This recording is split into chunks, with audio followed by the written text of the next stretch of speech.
Class on the Nectar of Devotion, given by His Divine Grace, A.C. Bhaktivedanta Swami Prabhupada, recorded on January 7th, 1973, in Bombay, India.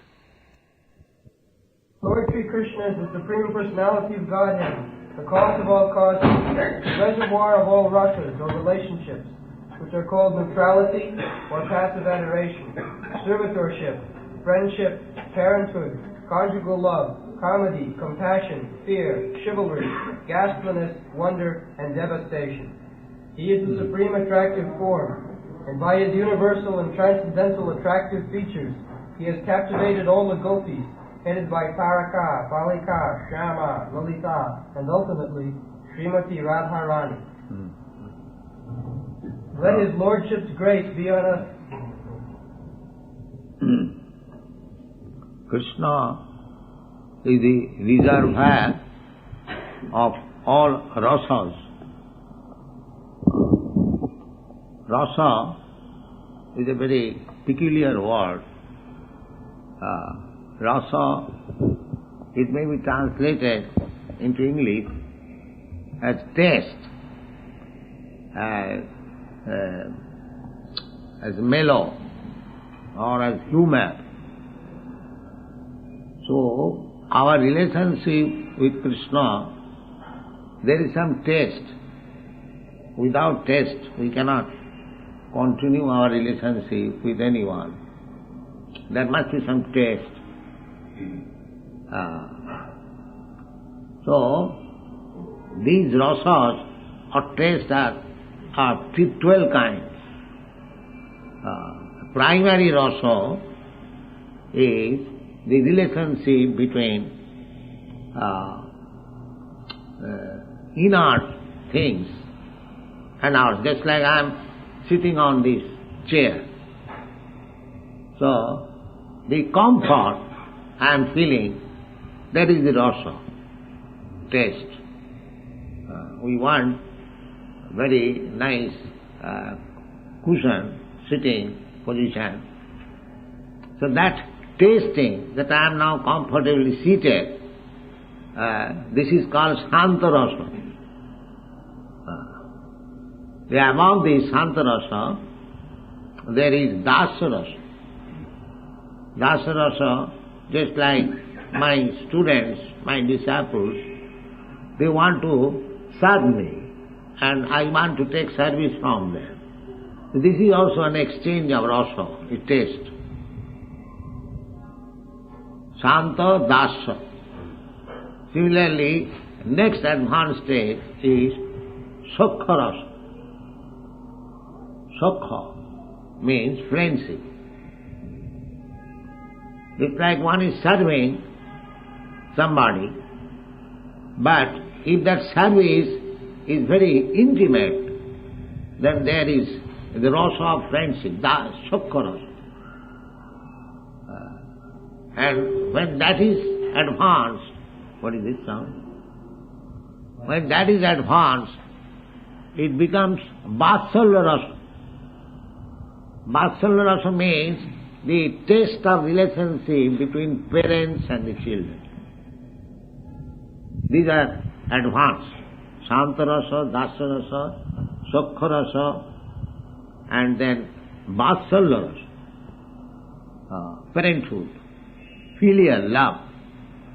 And above this, there is Madhurya Rasa. Madhurya Rasa means the taste between husband and wife, lover and the beloved. That is called Madhurya Rasa. Similarly, these are the primary rasas. So our relationship with Krishna or God, there are different rasas. These are the primary rasas. And there are secondary, indirect rasas. Just like Kansa. Kansa wants to kill Krishna. That is also another rasa. So, what are the rasas, indirect rasas? Just read. Which are called neutrality, servitorship, or indirect. Comedy, compassion, fear, chivalry. What is that? Comedy. Comedy. Hasya. Creating a situation that everyone will laugh. That is also rasa. Hasya rasa. Then? Compassion. Compassion. And suppose you find some poor man lying on the street, you feel compassionate. That is also another rasa. Compassion rasa. Then? Fear. Fear. Suppose if you find a tiger or something ghostly, you become afraid. That is also rasa. Then? Chivalry. Chivalry. Suppose you are fighting with an enemy, you are defeating him, you are killing him, that is also another rasa. Then? Ghastliness. Ghastliness. That means after killing somebody, there's a butcher. The butcher is enjoying by killing. Ghastly, just like the hunter was killing every animal. He was also enjoying some rasa. Then? Wonder. Wonder. You see something which is very wonderful, astonishing. That is also rasa. In this way, according to Shastra, there are 12 rasas, 5 primary and 7 secondary. But all these rasas are there in Krishna. Therefore Krishna is called Akhila Rasamrita Sindhu. Akhila Rasam. You can enjoy, you can have contact with Krishna with any of these rasas. Therefore he is called Akhila. We have written a small book, Krishna the reservoir of all pleasure. Ghastly or wondrous rasas or chivalrous rasas, although they are not exactly like the 5 primary rasas, conjugal love, paternal affection, friendly love, just like Bhishma. Bhishma Dev was enjoying the chivalry rasas. When he decided that this day I must kill Arjuna, either Krishna will have to break his promise. Krishna promised that he would not take any weapon in the battle, he should remain neutral, because both sides, they were relatives. So, it is not good to take part partially in one party and neglect other. Of course it was divided, Krishna divided himself, his soldiers one side and Krishna one side. He said, Duryodhana and Arjuna, that I shall remain neutral, but I am dividing my strength in this way. One side I am and one side my soldiers. So Duryodhana thought, what shall I do with Krishna? Better take his soldiers. So he took the soldiers in the battlefield of Kurukshetra. And Arjuna said that I want you. Just like the same thing happened in general politics also. When Gandhi started the movement, non-cooperation movement, so he selected some very big men of India, big lawyers, like C.R. Das, Motilal Nehru. So C.R. Das at that time, about 50 years ago, he was earning about 50,000 rupees per month by legal practice.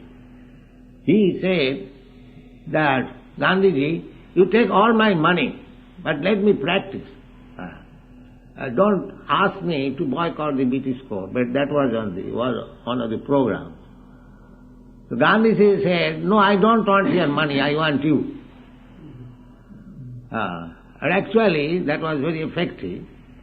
So similarly, Arjuna also decided that I don't want your soldiers, I want you.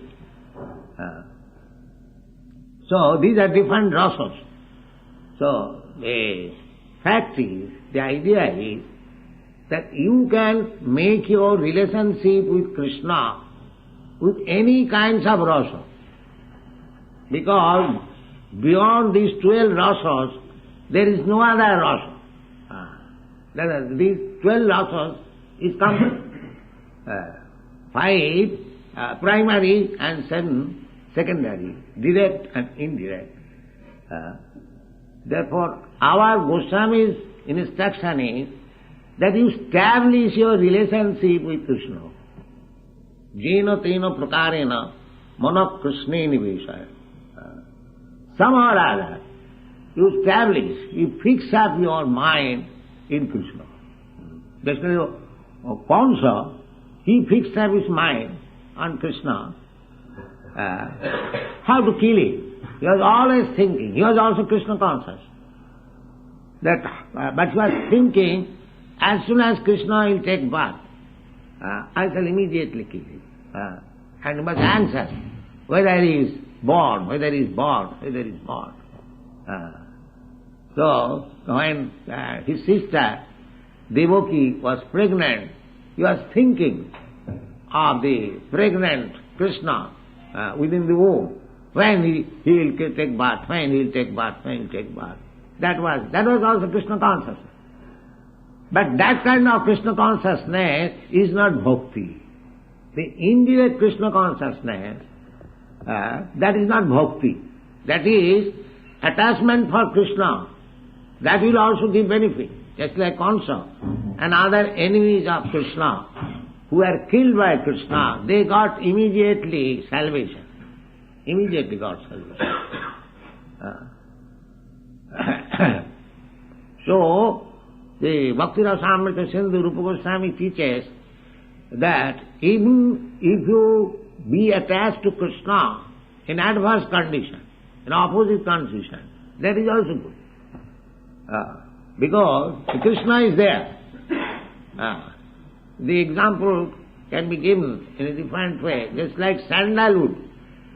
Sandalwood, you rub it in any way, standing or horizontal in this way. The pulp will come out and it will give you comfort, it will give you relief. Similarly, you make your contact with Krishna, anukullena, especially it is recommended, anukullena Krishnanusilana, favorable, that is surrender. Anukullasya sankalpa pratikullam vivarjam. Surrender means to accept Krishna favorably in 5 rasas. You serve him in Santa rasa, you serve him in Dasa rasa, in Sakha rasa. Just like Arjuna. Arjuna served Krishna in Sakha rasa as friend. Sakham Atma Nivedanam. There are 9 different processes of devotional service.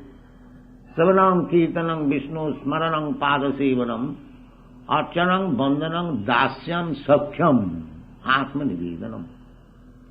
There are 9 different processes. So you can adopt either all the 9 processes. As Ambarish Maharaj accepted all the 9 processes. Savai Manak Krishna Padaravinda Vachangsi Vaikuntha Gunanuvandane. So, we can do that. Or 8 or 7 or 6 or 5 or 4, at least one. At least one. Somewhere or other, become connected with Krishna. Just like Sri Vishnu Savane Parikshit. Parikshit Maharaj, he simply listened about Krishna, that's all. At the last stage of his life, he was given 7 days life, that after 7 days he will die. So he took the full opportunity of 7 days and he simply listened to Parikshit Maharaj, that's all. To Sukadeva Goswami. Sri Vishnu Savane Parikshit Abhavad Vaiyasaki Kirtane. And Sukadeva Goswami, he simply narrated about Krishna, Srimad Bhagavatam. Srimad Bhagavatam is Krishna Katha. Chaitanya Mahaprabhu's mission is Jare dakho tare kaho Krishna upadesh. This is the mission. Amar agnay guru haiya taro ei desh. Jare dakho tare kaho Krishna upadesh. So, the Chaitanya Mahaprabhu is so kind that he wants to send gurus all over the world. পৃথিবীতে আছে যত নগরাদি গ্রাম সর্বত্র প্রচার হইবে মোর নাম। That is his mission. He wants that all over the world, as many villages and towns are there, everywhere this my mission must be spread. And we do it. That is also, he gave instruction. Bharat bhumite manusya janma haila ja. Janma sarthak kori karo paropakha. This is India's mission. India's mission is that janma sarthak kori. Just make your life successful and spread the knowledge all over the world. This is India's mission. India's mission is not to imitate technology and work like ass day and night. This is not India's business. Indians are not meant for this purpose. Those who have taken birth in Bharatvarsha, they are not ordinary human beings. Naturally, they are Krishna conscious. Unnaturally, they are being forced to be otherwise. Therefore, it is misadjustment. It is not taking place. Even in this age, if this is a city, big city, as soon as there is some religious meeting, thousands and lakhs of people gather. Why? They are meant for this purpose. Artificially, they are being withdrawn. Don't think of Krishna, don't think of religion. Most artificial. Therefore there is fight. There is always fight. Now Andhra is fighting, Telangana is fighting this way. No peace. India is such a peaceful land. Here we are killing cows, we are killing animals, we are fighting, we are doing so many sinful activities. Artificial. This is not our business. Our business is different. As Chaitanya Mahaprabhu says, Bharat bhumite manusya janma hailo ja. Janma sarthaka. Here you have got the advantages to fulfill the mission of life. Janma sarthak kori. Here is Bhagavad Gita. Here is Vedas. Here is Srimad Bhagavatam. Here is Krishna. Here is Lord Ramchandra. Here is Vasudev. And we are going to learn technology. How much degraded we have become, just consider. Our mission should be, first of all, we must assimilate all the knowledge given by all the great saintly persons, Krishna and others, and distribute this knowledge all over the world. And the whole world is also expecting like that. Therefore, as soon as the so-called rascal Swami goes there, they immediately gather.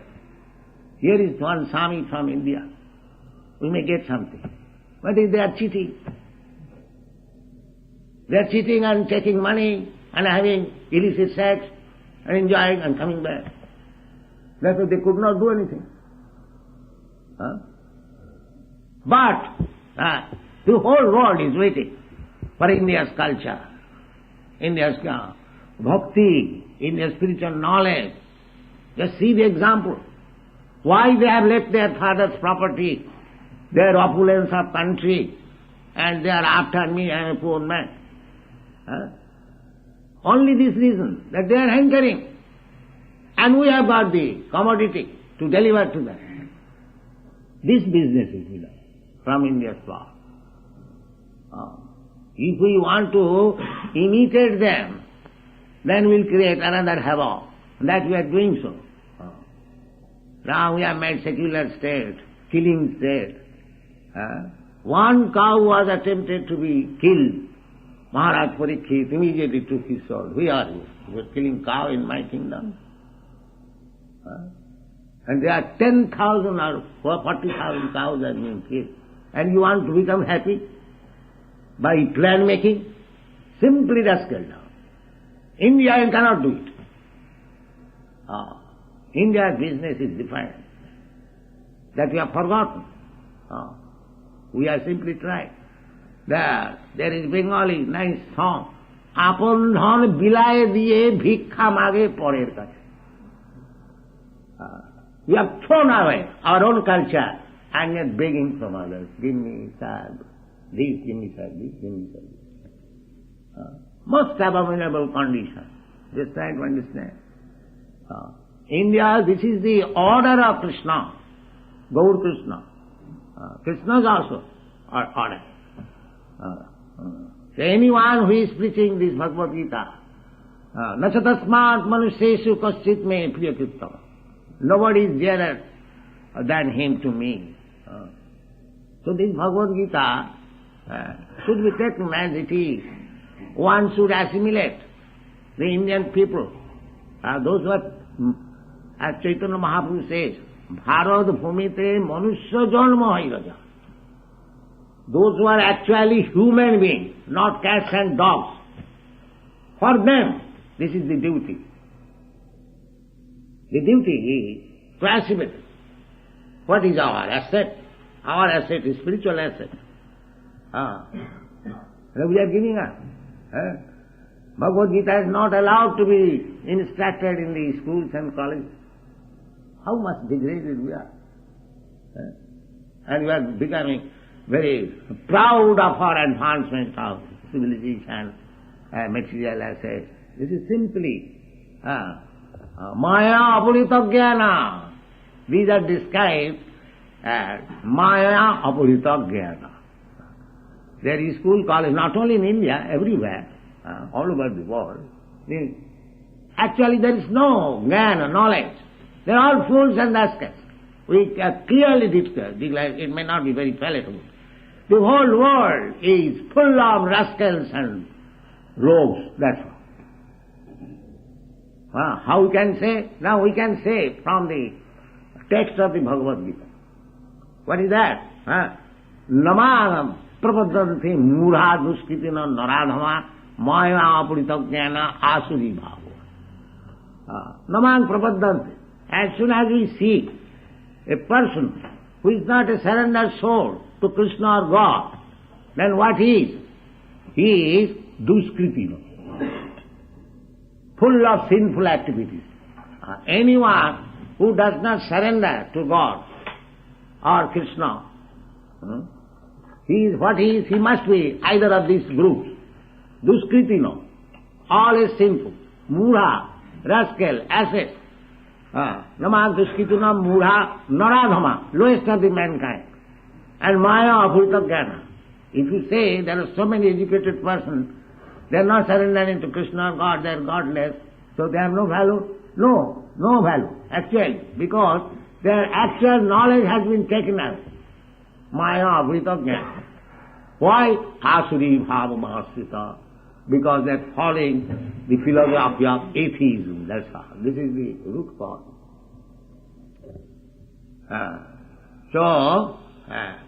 Bhakti Rasamrita Sindhu, this nectar of devotion, is giving us the hint that after all you want to enjoy life. That is your purpose. Actually, everyone's mission is that. But you cannot enjoy. As soon as there is question of enjoyment, there must be other part. You cannot enjoy alone. That is not possible. There must be other part. So, you enjoy your life with Krishna. Either in Sakharas, or Dasaras, or Vatsalyaras, or Ghasliras, Bhishmadev. He enjoyed Krishna's association by Ghasliras, as I am going to explain, that he decided to kill Arjuna with two propositions, that either this day I shall kill Arjuna, or Krishna has to break his promise and to save his friend. That was his promise. So, when Bhishmadev was trying to kill Arjuna, his Ratha, his chariot became shattered, and Arjuna fell down So, when Krishna saw now Arjuna is going to die, so immediately he took one wheel of the chariot and immediately appeared before Bhishma there. Stop fighting, otherwise I am going to kill you. So immediately Bhishma there gave up his weapons. So, this is not breaking his promise, but this is another rasa that Krishna wanted to show Bhishma that you wanted to break my promise, now see I have broken my promise. Are you all right? He wanted to please his devotee, that's all. Otherwise, Krishna could kill many millions of Bhishma standing there only. But he came before him that you wanted to break my promise. Now you see, I have broken my promise, but I am not taking this wheel I have taken. Please stop. So immediately he gave up his weapon. But when Bhishma was piercing the body of Krishna with arrows, he was coming, he did not spare even Krishna, his charioteer. He pierced the body of Arjuna as well as Krishna, and there was bleeding. So Bhishma, at the last stage of his life in Sarasajya, he was thinking of Krishna, how he was coming forward before Krishna in bleeding condition. This is ghastly rasa. This is ghastly rasa. We want to see Krishna dancing, or we want to offer Krishna flower. This is also one rasa. But Bhishma was also seeing Krishna in another rasa. You will find the Bhishma's prayers to Krishna in his Sarasajya state, while he was lying on the bed of arrows, in Bhagavad you will find. So, this is also another rasa. These things have been explained by great commentators, how this is also very pleasing to Krishna. Yeah, Bhishma was piercing his body, the blood was coming out, still how it is pleasing. So that has been explained by Vishwanath Chakravarti, that when a lover is kissing and biting, that is also pleasing. The biting also, although blood is coming out, that biting is also very pleasing. This has been explained by Vishwanath Chakravarti. These things are possible. So, try to establish your relationship with Krishna in any way. And that is the instruction of Rupa Goswami. Any way you wish, because you cannot enjoy life beyond these 12 rasas. So all the 12 rasas you can find. Raso Vaisa. This is the Vedic instruction. Raso Vaisa. Labdhanandi Bhavu. So you just contact the Supreme Personality of Godhead. In exchange of any kind of rasa, you will feel pleasure. That is all. You want pleasure. You want pleasure. The whole life, everyone is working so hard. Why? He wants some pleasure of life. But that pleasure you cannot have like dogs and hogs. Don't try to take pleasure in the material world. That's the hog is also enjoying pleasure by eating stool. That kind of pleasure will not make happy. It may be happy for the particular body, but actually it is not happiness. If you want happiness, then you have to establish your relationship with Krishna by any of these rasas, then you will feel happy.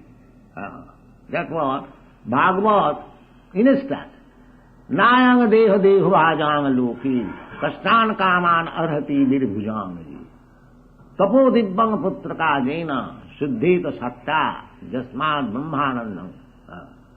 This is the instruction, that don't try to get happiness like the dogs and hogs.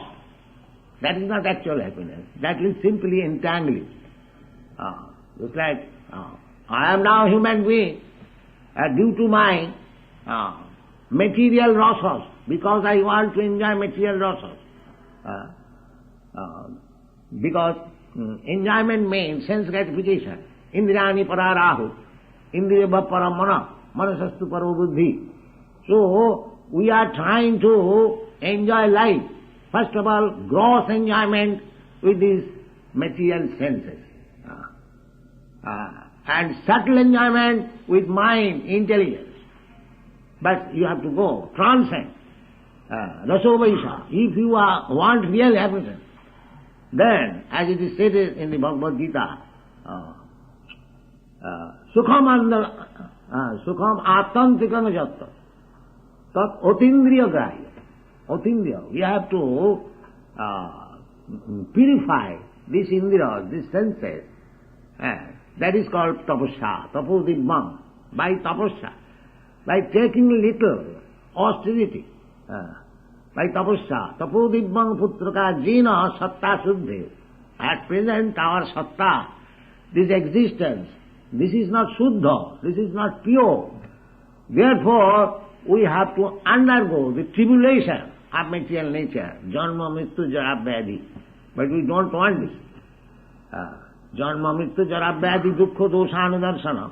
We don't want. Although we are trying to be happy, but we do not know how to become, free from the material contamination. Janma mrityu jara vyadhi. They are trying to open hospitals. Just like one Sindhi gentleman, he has contributed about 5 or 7 crores of rupees to start a hospital here. That gentleman, some of his relatives came to see me. So I say that however magnificent hospital you may start, you cannot stop death. That is not possible. That is not possible. You may try in your own way. The whole struggle is how to mitigate our suffering condition. But the suffering condition is continuing. You may open nice hospital, but you cannot stop death. That is not possible. You may invent nice medicine, up-to-date scientific medicine, but you cannot stop the disease. They do not see this. You can invent so many contraceptive methods, still you cannot stop life, janma, birth control. There are so many medicines. But where is the stoppage of birth? The population is increasing. Neither you can stop death, neither you can stop birth, neither you can stop old age. There are so many rascal gods, and they're becoming old. Why they're becoming old? God never becomes old. It is stated in the Brahma Samhita, Advaita Achyuta Anadi Ananta Rupam Adam Puranam Navajovani. God is always just like a young boy. Why these rascal gods becoming older? So Janma Mrityu Jara Vyadhi, Jara means old age, and Vyadhi means disease, birth, death. You cannot stop. So if you want real happiness, then you have to take the real method. That is Krishna consciousness movement. It is not a bluff. It is most scientific. Your aim of life is how to become happy. But you do not know how to become happy. You are under the illusion. You are thinking that this thing will give me happiness, that thing will give me happiness. No. And what is that happiness? Happiness, that is explained here, in 12 rasas. So you accept these 12 rasas in exchange of your affairs with Krishna, then you will be happy.